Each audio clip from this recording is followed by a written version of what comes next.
사랑합니다. 네, 여러분 사랑합니다. 우리는 계속해서 사도행전 말씀을 통해서 하나님께서 예수 그리스도를 통하여 이 땅 가운데 처음 세우신 교회의 모습이 어떠한가에 대해서 계속해서 말씀을 나누고 있습니다. 이 초대교회라고 불리는, 그러니까 예수님께서 승천하시고 제자들 또 예수님을 믿은 자들이 함께 모여 있는 이 교회는요, 정말 다이나믹한 일들이 너무 많이 일어났어요. 그러니까 정말 하루 걸러 하루 예상할 수 없는 놀라운 일들이 정말 많이 일어났는데요. 단적으로 말씀을 드리면 원래 예수님의 제자들이 12명이었잖아요. 그런데 이 12명이었던 제자들에서 끝나는 것이 아니라 120명이나 되는 성도들이 성령 충만을 경험했고, 또 이 120명에서 끝나는 것이 아니라 베드로가 설교했더니 3,000명이 예수님을 믿고 따랐다라고 성경은 기록하고 있습니다.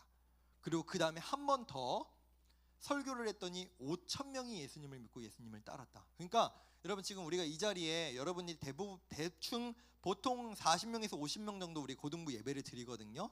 근데 갑자기 100명이 되고 갑자기 1,000명이 되고 갑자기 2,000명이 되고 이런 변화들을 경험하니까 그러니까 막 정신을 못 차리는 거예요. 내일은 대체 어떤 일이 일어날지 정말 상상을 할 수 없는 그런 기간이 바로 이 기간이었던 거죠. 아마 이 변화가 너무 컸기 때문에 계획형들, 제의형들이 아마도 많이 어려웠을 것 같아요. 내가 계획한 거랑 너무나 다른 일들이 일어나니까 아마 어려웠을 거예요. 그때는 내가 계획하는 게 아니라 성령 하나님께서 인도하신 대로 그저 순종하며 따라가는 것이 그때는 가장 옳은 삶의 방식, 신앙의 방식이었을 겁니다. 그런데 그뿐만이 아니라 교회에서 사람만 늘어났냐, 인원만 늘어났냐, 이런 모습이 아니라 이 교회가 양적으로만 커진 것이 아니라 질적으로도 내부적으로도 참 건강한 모습들이 많이 나타났는데요. 지난번에 제가 말씀드렸지만 우리가 직접 말씀을 읽지 않은 내용입니다. 우리 4장 내용을 잠시 보겠습니다. 네, 32절과 34절, 35절 제가 여러분 좀 이해하기 쉽도록 새번역 성경으로 보여드리는데요. 많은 신도가 다 한마음과 한뜻이 되어서, 제가 조금 전에 기도 제목 여러분들께 내었던 내용이죠. 한마음과 한뜻이 되어서 아무도 자기 소유, 그러니까 내 지갑 안에 있는 내 돈을, 내 소유를 내 것이라고 하지 않고 모든 것을 공동으로 사용하였다. 그뿐만이 아니라 그들 가운데 가난한 사람이 한 사람도 없었다. 여러분, 이 말은 모두가 부자였다는 게 아니라 오늘 당장 먹고 살 것을 고민하고 걱정하는 사람이 없어졌다는 거예요. 왜요? 사람들이 내 것을 가지고 와서 가난한 사람들과 나누고 함께 공유했기 때문이죠. 이렇게 얘기합니다. 땅이나 집을 가진 사람들은 그것을 팔아서 그 판돈을 가져다가 사도들의 발 앞에 놓았고 사도들은 각 사람의 필요에 따라 나누어 주었다라고 얘기합니다. 즉, 성령 충만을 받고 예수님을 나의 주인으로 모시는 성도들의 이 초대교회 때의 모습이 어떠했느냐? 이건 내 거, 이건 네 거, 이렇게 구분하는 게 아니라 나보다 어려운 사람들을 돕기 위해 오늘 하루 굶고 어려운 사람, 여러분 당시에는요 인구 구성이 어떻게 돼 있었냐면요, 평민, 그러니까 일반인들이 약 20%였고요 노예가 70%에서 80% 정도, 그러니까 어려운 사람이 훨씬 많았던 거죠. 근데 서로 이 사람들이 돕고 채워주고 나눠주는 일들이 이 교회 가운데 있었던 거예요. 세상에선 경험할 수 없는 일이었죠. 사실 이 모습은 현재 우리 교회에, 2024년 교회에 나타나기는 너무나 어려운 모습이라고 생각을 합니다. 그러나 한 가지는 우리가 기억할 수 있는 것, 요한 웨슬레라는 목사님은 이런 얘기를 했어요. 어떤 거냐면은, 나는 당신의 지갑이 회심하기까지는, 조금 더 쉽게 말할게요, 나는 당신의 지갑이 예수님께 돌아서기 전까지는 나는 당신의 회심을, 예수님을 믿는다는 말을 믿지 않겠다라고 얘기했대요. 이게 무슨 말일까요? 사람들이 진정으로 하나님을, 예수님을 내 주인으로 모시기보다 실제로는 돈을 주인으로 모시고 살아가는 사람들이 많다는 거죠. 그런데 지금 여기에서 내 돈을, 내 소유를, 내 물질을 내 것으로 여기지 않고 사람들과 나누고 교회에 있는 성도들과 나눴다는 건 적어도 이 사람들은 물질을 내 주인으로 모시지 않고 돈을 내 주인으로 모시지 않고 진짜로 하나 되게 하신 성령 하나님을 주인으로 모셨다라는 겁니다. 그리고 4장 마지막에는 어떻게 이 성경이 마무리가 되느냐? 바나바라고 하는 성경에 되게 유명한 사람이 한 명 있거든요.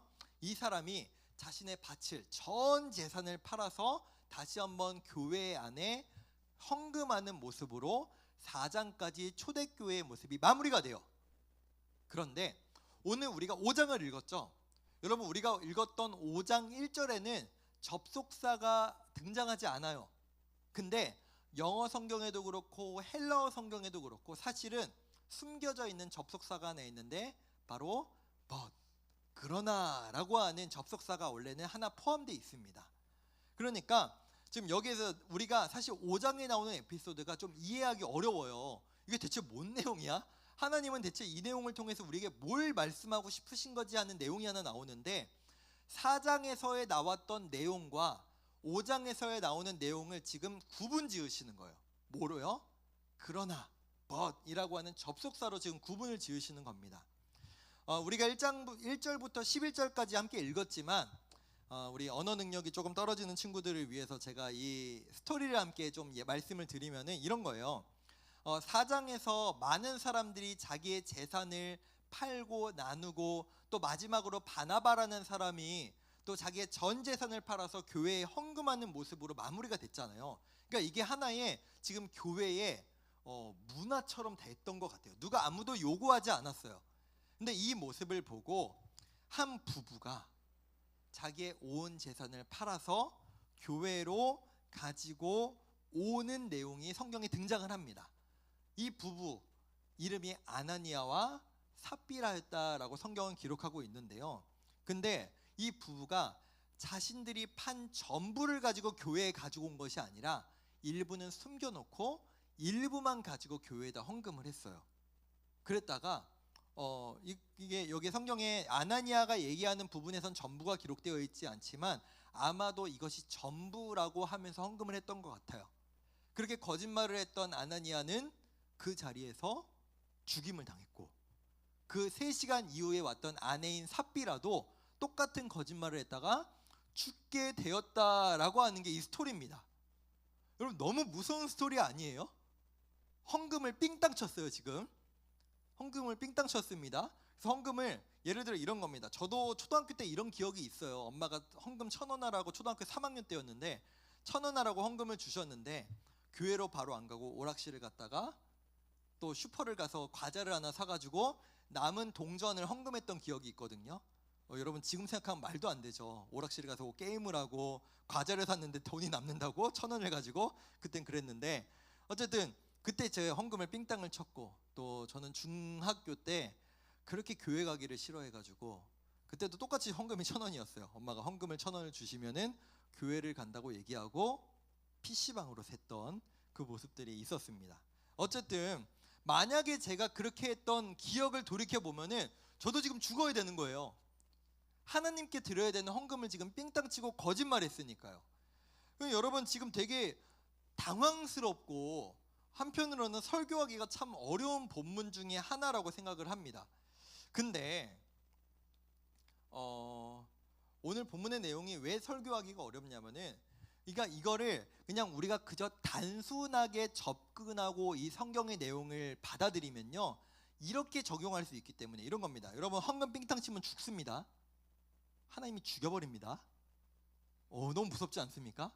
여러분, 헌금 안 하면 죽어요.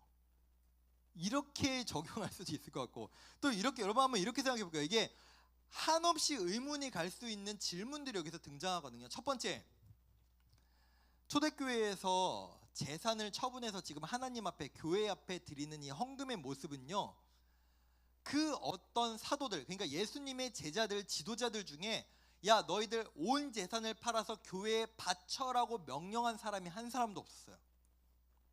하나님도 그런 명령을 하신 적이 없어요. 즉 자기의 재산을 팔아서 교회에 바치는 이 행위는 순전히 자발적이었습니다. 그냥 그 마음이 막 갑자기 생겨가지고 하나님의 은혜를 받으니까 우리가 지난주에 말씀 들었던 것처럼 요셉과 누구였죠? 베드로와 요셉이 맞죠? 요한과 베드로가 하나님의 성령 충만을 받으니까 원래 맨날 지나갈 때마다 봤던 거지가 걷지 못하는 그 맹인 거지가 맹인이 아니죠. 걷지 못하는 그 거지를 보고 다른 마음이 들고 그에게 정말 필요한 것을 주고 싶은 마음이 들었듯이 초대교회 안에 있던 성도들도 똑같은 마음이 들었던 거예요. 하나님의 은혜를 받으니까 나 혼자 잘 먹고 잘 사는 게 중요한 게 아니구나, 어려운 이웃들, 우리 교회 안에 있는 성도들을 도와야겠구나라는 자발적인 마음으로 지금 헌금을 드린 거예요. 그리고 지금 아나니아와 삽비라도 누가 시키지 않았는데 내 재산을 팔아서 지금 헌금하러 나왔는데 이게 왜 문제가 될까? 자기 마음 아니에요? 전부를 가지고 오든 일부를 가지고 오든 자기 마음이잖아요. 반대로 헌금을 하는 사람이 있는데 그 헌금한 걸 가지고 가난한 사람들, 어려운 사람들은 헌금할 돈이 없죠. 오히려 도움만 받아요. 그럼 그 사람들은? 헌금하지 않는 사람들은 문제가 없나? 라고 하는 의문도 생길 수가 있습니다. 왜 헌금하지 않은 사람들은 아무 일도 일어나지 않는데 굳이 자기 재산을 팔아서 일부이지만 헌금한 이 부부에게는 문제가 생겼을까요? 심지어 남의 거 빼앗은 것도 아니에요. 도둑질한 것도 아닙니다. 이게 대체 무슨 문제가 될까?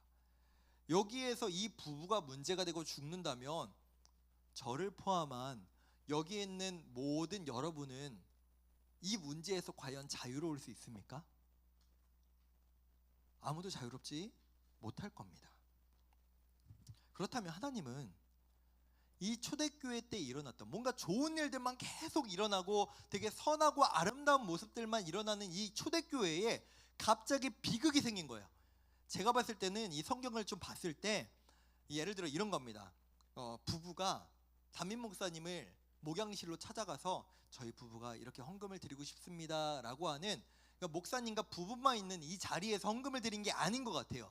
제가 봤을 때는 이 사람들이 죽고 나서 매어서 나갔어요. 장사를 지내러 바로 장례식을 지내러 나가거든요.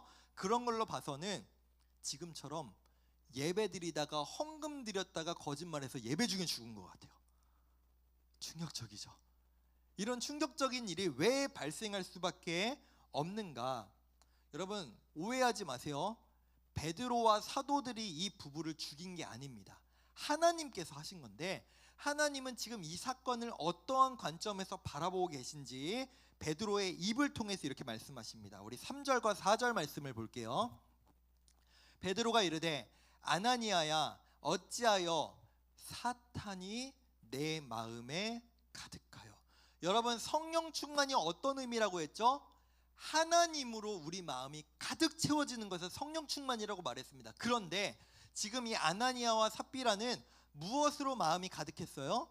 사탄으로 마음이 가득해서 그 사탄으로 마음이 가득하니까 뭘 하고 싶어요? 성령, 하나님을 속이려고 합니다. 그리고 땅값 얼마를 감추었느냐? 어찌하여 이 일을 내 마음에 두었냐? 이것은 교회 안에 있는 사람들에게 거짓말하려고 한 것이 아니라 하나님께 거짓말한 것이다 라고 말합니다.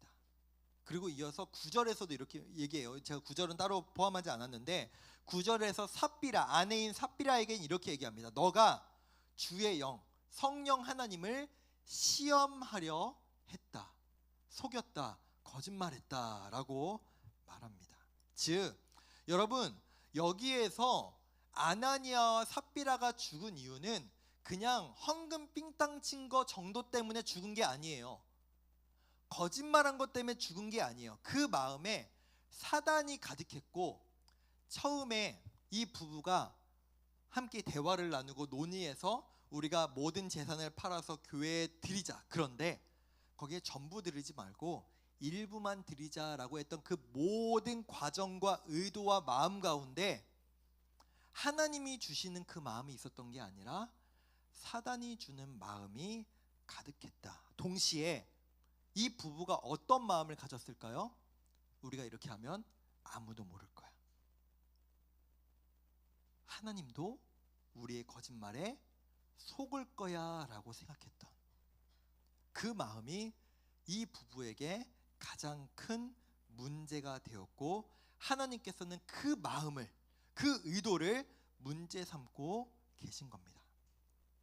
여러분, 사실 오늘 이 부부의 사건을 우리가 이해하려면 구약의 내용을 하나를 우리가 하나 좀 끄집어 와야 되거든요. 구약에서도 되게 비슷한 내용이 하나 있었습니다. 어떤 내용이었냐면, 하나님께서 하나님의 백성들을 출애굽하시죠. 이집트에서 꺼집어내세요.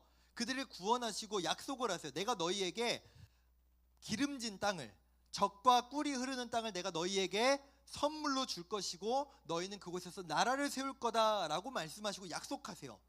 그렇게 그들이 요단강을 건너가서 첫 번째로 전쟁을 했던 것이 바로 여리고라고 하는 성이었습니다. 여러분, 여리고 성은 엄청 견고했어요. 성벽 두께만, 그 성벽 안에서 사람이 살 수 있는 공간이 있을 정도로 컸고, 성벽 위 꼭대기로는 마차가 지나갔대요. 그 두께가 어마어마하게 두꺼웠던 거죠. 그런데 하나님께서는 이스라엘 백성에게 너희가 이런 전략을 짜야 된다, 너희가 이렇게 전투를 준비해야 된다라고 말씀하시지 않았고, 되게 엉뚱한 명령을 하나 주시는데 이거예요. 너희가 일주일 동안 성벽을 돌 건데 6일 동안은 한 바퀴씩, 마지막 7일째는 7바퀴, 총 13바퀴를 돌면은 이 성이 무너질 거다, 너희가 전쟁에 승리할 거다라고 했고, 이스라엘 백성은 그 말씀에 순종했어요. 말도 안 되는 명령이잖아요. 어떻게 성벽을 돈다고 성이 무너집니까? 근데 그 말씀대로 순종하니까 진짜 성벽이 무너졌고 이들은 승리를 거둘 수 있었어요. 하나님이 이스라엘 백성에게 이걸 명령하신 건 이거예요. 너희가 전쟁에서 승리할 수 있는 건 너희가 잘나서가 아니야, 너희가 싸움을 잘해서가 아니라 너희가 내 말씀에 순종할 때 너희는 전쟁에 승리할 수 있고 이 땅을 얻을 수 있어 라는 말씀과 약속을 주신 거거든요. 그리고 실제로 이스라엘 백성들은 승리했어요. 근데 하나님이 되게 잔인한 명령을 하나 하십니다. 여러분, 보통 전쟁에서 승리하면은 그 전투에서 나온 사람들을 노예로 삼고, 그리고 전투에서 나온 전리품들 있죠, 금은 보화 식량들을 전리품으로, 그러니까 승리했기 때문에 그걸 가져갈 수 있었거든요. 근데 하나님은 그걸 금지하세요. 이거 내 거야. 너네가 잘나서 전쟁에 이긴 거 아니고 나 때문에 이긴 거니까 너희가 가져가지 마라. 이건 내 거다 라고 하는 명령을 하셨어요. 근데 그 중에 한 명, 아간이라고 하는 사람이 몰래 은과 옷을 훔쳐서 숨깁니다. 그 결과 어떻게 됐을까요? 이스라엘은 여리고에서 엄청난 전쟁의 승리를 거뒀음에도 불구하고 바로 다음 아이성의 전투, 훨씬 작은 성이었거든요. 거기에서 무참하게 패배하고 맙니다. 그리고 아간 또한 나중에 이스라엘 전부에게 돌을 맞아서 죽고 말아요. 여러분, 이 모든 것들을 종합해 보았을 때 구약에서 하나님의 것을 훔쳤던 아간이라는 사람도 아나니아와 삽비라도 어떤 의도를 가지고 하나님을 대했느냐?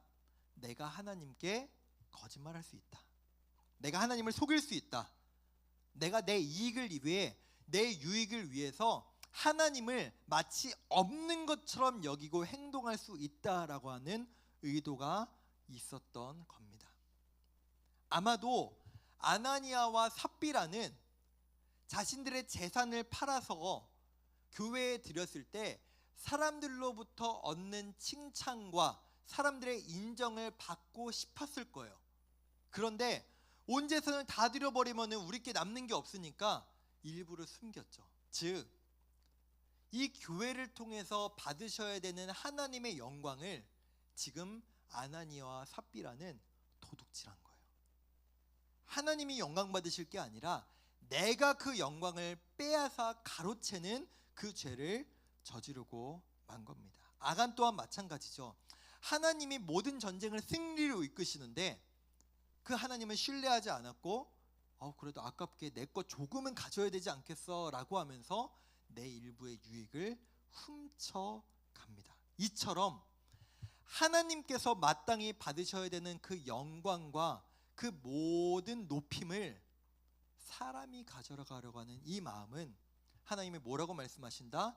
성령으로 충만한 하나님으로 가득한 마음이 아니라 사탄이 그 마음을 다스리고 가득하다라고 성경은 기록하고 있습니다. 사랑하는 고등부 여러분, 하나님께서는 아예 A이거나 B이거나 라고 할 때 그 모습보다, 즉 하나님이냐 하나님이 아니냐라고 하는 그 극단적인 모습보다 오히려 하나님에게도 한 발을 걸치고 하나님이 아닌 다른 것에도 한 발짝을 걸쳐 있는, 혼합되어 있는, 이도 저도 아닌 신앙을 하나님은 가장 악하게 보시고 가장 미워하십니다. 아나니아와 삽비라가 이랬던 거예요. 교회에는 발을 걸치고 있지만 마땅히 받으셔야 되는 하나님의 영광을 교회 안에서 하나님께 올려드리지 않고 내가 빼앗으려는 것, 더불어서 하나님께 거짓말을 할 수 있다고 생각하는 자체가 하나님의 존재 자체를 지금 인정하지 않는 불신앙의 모습이 그들의 가장 악한 모습이었습니다. 지금까지 가장 좋은 모습들만, 정말 모범적인 모습들만 드러났던 이 초대교회에 이 아나니아 삽비라가 죽은 이후에 큰 변화가 하나 생기는데요, 오늘 말씀 11절은 이렇게 기록합니다. 우리 11절 볼까요? 온 교회와 이 일을 듣는 사람들이 다 크게 두려워하니라. 사람들이 이 일을 보고 어떻게 했다고요? 두려워했다. 그냥 마냥 좋기만 했는데, 마냥 행복하기만 했는데 두려운 마음이 들었대요. 누구를 향해서? 하나님을 향해서. 우리가 하나님을 함부로 해서는 안 되겠구나. 하나님은 진짜 계시는구나. 하나님의 영광을 빼앗으면 큰일 나는구나. 하나님 기뻐하시지 않는구나 라고 하는 그 경외와 경각심을 이 성도들이 알게 되었는데, 중요한 건 오늘 성경에 나오는 표현입니다. 바로 온 교회와. 여러분, 신기한 건 제가 여태까지 지금 계속 초대교회다 초대교회다 초대교회다 말씀을 드렸지만 사도행전에서 처음 교회라는 단어가 사용된 게 여기예요.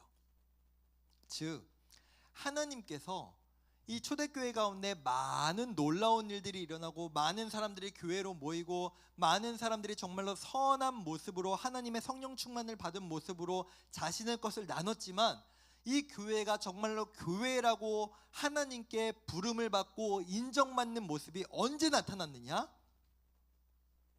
그저 좋고 행복하고 많이 모이는 것에서 끝나는 것이 아니라 하나님을 하나님으로 진짜 인정하고 그 하나님을 두려워하는 모습이 교회 안에 있을 때, 우리가 경솔하면 안 되는구나, 우리가 그 하나님을 함부로 대해서는 안 되는구나, 하나님은 정말로 계시는구나 라고 하는 그 경외와 인정이 교회 안에 있을 때 하나님은 그 교회를 교회로 보신다라는 겁니다. 말씀을 맺겠습니다. 사랑하는 고등부 여러분, 우리는 한 사람 한 사람이 모두가 교회입니다. 그 교회된 우리는 하나님을 어떻게 여기고 하나님을 어떻게 대하시며 하나님 앞에 어떠한 모습으로 나가고 계십니까? 예배 시간이라고 하는 이 자리 가운데 비록 우리가 나와 있지만 혹시 우리는 그 하나님을 우리의 마음을 다해 인정하지 않고 나와 상관없는 분으로 여기며 하나님께 거짓말을 해도, 하나님을 마치 없는 분으로 여기며 신앙생활을 해도 아무 상관이 없다라고 생각하며 오늘의 예배를 나오진 않으셨습니까?